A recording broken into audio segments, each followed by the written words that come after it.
میں تو حیران ہوں، ایسے ایسے واقعات سامنے آ رہے ہیں۔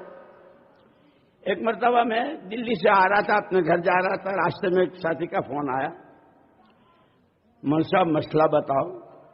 ان کا بھائی ہم نے تو 30 سال ہمارے حضرت جی رحمۃ اللہ علیہ کے پاس گزارے، کبھی مسئلہ نہیں بتایا، حالانکہ اتنا ٹھوس علم تھا۔ جب کبھی کسی نے مسئلہ پوچھا تو فرمایا بھائی ہمارے یہاں کے مفتی 2 ہیں، مولوی عبید اللہ ہے، مولوی اظہار صاحب ہیں، ان سے پوچھ لو۔ مسئلہ نہیں بتایا۔ میں بعد میں مسئلہ کہ اچھا سن تو لو، اچھا سنا دو۔ مول صاحب میں جب سے اس کام میں لگا ہوں الحمدللہ میری مسجد کا ہفتے واری عمومی گشت کبھی ناغا نہیں ہوا۔ کل مجھے ایک ضرورت سے بمبئی جانا تھا، تو میں نے سارے ٹائمنگ، جانے میں کتنا وقت لگے گا، وہاں کام میں کتنا لگے گا، واپس آ کر میں گشت میں شریک ہو سکوں گا، ساری ترتیب سے مجھے اطمینان ہوا کہ انشاءاللہ آ جاؤں گا۔ مقدر وہ سارا ہو گیا، واپسی میں جام ملا بہت زبردست۔ میں آیا تو گشت ہو چکا تھا۔ میرے گشت کی قضا کیسے کروں؟ یا اللہ، میں حیران رہ گیا۔ نماز کی، روزے کی اور زکوٰۃ کی قضا کے لوگوں نے بہت مسئلے پوچھے، گشت کی قضا پوچھ رہا۔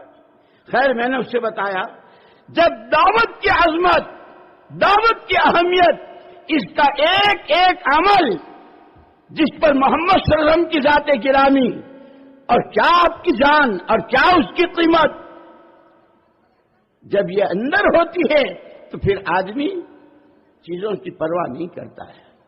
ہم تو معمولی بہانے میں مسجد کا گشت، سحر روزہ اور پتہ نہیں کیا کیا۔ خدا کرے ہم اس دعوت کی محنت کو سمجھیں، اس کی عظمت، اس کی ضرورت، اس کا فائدہ، اور اگر امت میں دعوت نہ ہوئی تو پھر سن لو ہمارے ساتھ ہوا ہے۔ بیروت میں ہیں، گشت کے لیے نکلے ہیں، ایک جوان آتا ہے اور وہ کھلا ایک پمفلیٹ بکلیٹ چھوٹی سی اور صاف جو کہا ادعوک الی النصرانیہ، ہم تمہیں نصرانیت کی دعوت دیتے ہیں۔ ہمارا وہ ساتھی ایک لفظ نہیں جانتا تھا عربی کا، لیکن بے چینی اور بے قراری، اس لیے دوستو خالی آنے جانے کا نام تبلیغ نہیں ہے، ایک فکر ہے، ایک کڑن ہے، ایک سوچ ہے، ایک درد ہے، ایک اندر کی آہ ہے۔ خدا ہمیں سمجھا دے۔ اس ساتھی نے اس کا بول لے لیا، وہ سینٹینس لے لیا اس کے منہ سے، اور بہت تکلف ادعو کا الی الاسلام، اس نے یہ اتنا کہنا تھا کہ اس نے ہاتھ چھڑایا اور بھاگا۔ مجھے 100% اس دن یہ انشراح ہو گیا کہ آدمی 2 حال سے خالی نہیں، یا داعی ہوگا یا مدعو ہوگا۔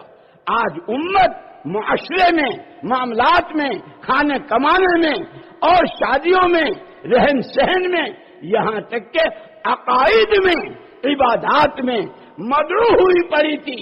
جس امت کا بچہ داعی تھا، جس امت کا بچہ نبی کا نائب تھا، جس امت کا بچہ خدا کا خلیفہ تھا، ہائے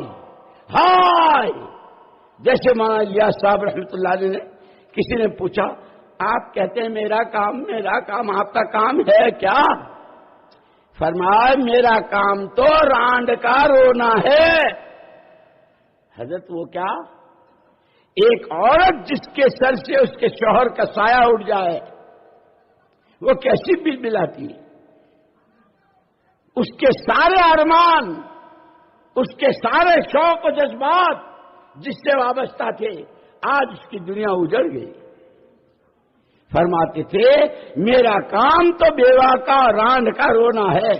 وہ امت جو رہتی دنیا تک کے ایک ایک فرد بشر کے لیے اللہ تک پہنچانے کا راستہ، اللہ تک پہنچنے کا راستہ، اللہ کو اپنا بنانے کا راستہ، نبی کا دامن تھموانے کا راستہ، نبی کی چال چلنے کا راستہ، نبی والی ترتیب پر جان و مال لگانے کا راستہ بتانے والی تھی، ہائے اس کے پیروں نیچے سے زمین نکل گئی۔ میرے دوستو، مسئلہ صرف بیان آ گئے، مجمع ہو گیا، تقریر ہو گئی، سن لی، دامن جھاڑ کے کھڑے ہو گئے، اتنا نہیں ہے۔ دنیا میں جو جہاں جاتا ہے وہاں کی چیز لے کے آتا ہے۔ ہم اس اجتماع سے کیا لے کے جائیں گے؟ ہر ایک کو مستقل نمازیں پڑھ کر اللہ سے مانگنا ہے، اے اللہ جو ہماری ذمہ داری، جس کام کے لیے تو نے ہم کو وجود دیا، جس امت میں تو نے ہم کو پیدا کیا، اے اللہ ہمیں بندگی، ہمیں سچا مسلمان، ایک سچا آدمی اور انسان، اور تیرا سچا غلام، تیرا سچا بندہ، اے اللہ اس کی یہ محنت یہ تو ہمیں سمجھا دے۔